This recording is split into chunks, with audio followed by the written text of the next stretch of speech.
मन के प्रीतिया पर तोहरा से लागल, दिलवा भइल बाटे पागल।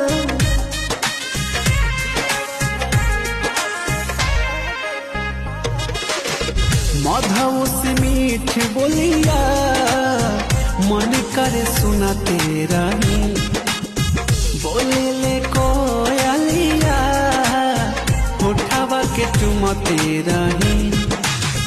सुनाए गोरिया दिल कैलो चोरिया, भगिया हमार चमके। ए धनिया हो दिल जनिया हो, जिंदगी में आइलू बहार बन के हो। ए धनिया हो दिल जनिया हो, जिंदगी